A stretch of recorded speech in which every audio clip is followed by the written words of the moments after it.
Sir, राष्ट्रवादीच्या वतीने काल मुंबईत जो कार्यक्रम ठेवण्यात आला होता, माजी मुख्यमंत्र्यांचा सत्कार, त्यात एकनाथ शिंदे आले नाहीत. त्यांनी त्यांचा प्रतिनिधी पाठवला. दादांनी नाराजी व्यक्त केली, म्हणते की तुम्हाला यायचं नसेल तर तुम्ही येऊ नका, पण कृपया प्रतिनिधी पाठवू नका. महायुती ते बनवा. आणि फडणवीसांनी त्याच कार्यक्रमात 72 तासाचं मुख्यमंत्री झाले असल्याची देखील कबुली दिली. असं आहे की त्या कार्यक्रमाची बद्दल काय एकनाथ शिंदे का गेले नाही किंवा एकनाथ शिंदेजींना काही महत्वाचा विषय त्यांच्याकडे शेवटी इतकी मोठी संघटना आहे.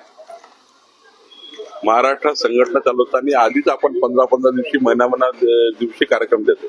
एखाद्या वेळेस एकनाथ शिंदेजी एखाद्या त्यांच्या महत्वाच्या संघटनात्मक कार्यात किंवा 4-4, 5-5 महत्वाचे डिपार्टमेंट आहे, त्यामुळे एखाद्या कार्यक्रमात नाही गेलं याचा अर्थ यांनी असं केलं त्यांनी तसं केलं. मला वाटतं आमची महायुती प्रचंड मजबूत आहे, कुठेही बेबनाव नाही.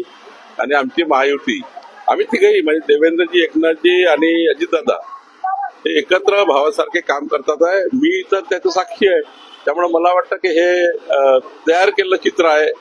हे चित्र तयार करून महाराष्ट्रामध्ये काहीतरी एक विचित्र वातावरण निर्माण करण्याचा प्रयत्न करतात. महसूलच्या बाबतीचा निधी जो आहे तो वळवण्यात आलाय.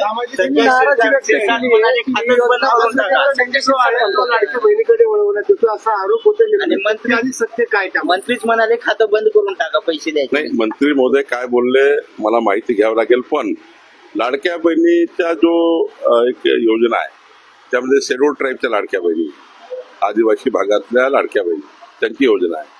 सामाजिक न्यायामधल्याही विविध खात्यामध्ये जसं सामाजिक न्यायाचे जेवढे जाती समाजी आहेत, जाती आहेत त्यांच्यामध्ये लाडक्या बहिणी आहे. त्यामुळे काही काही क्वांटम थोडा सामाजिक न्यायाचा, काही क्वांटम आदिवासी भागाचा, काही क्वांटम महिला बालकल्याणचा, काही क्वांटम याचा.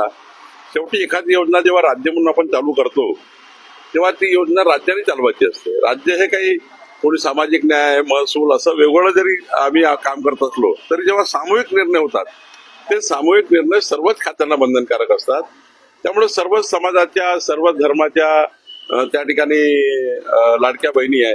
त्यामुळे थोडा थोडा क्वांटम जर घेतला असेल तर मला वाटतं संजय शिरसाटशी मी बोलेल. मला पूर्ण माहिती नाही, पण संजय शिरसाट काय बोलले याबद्दल तर मी त्यांच्याही चर्चा करेन.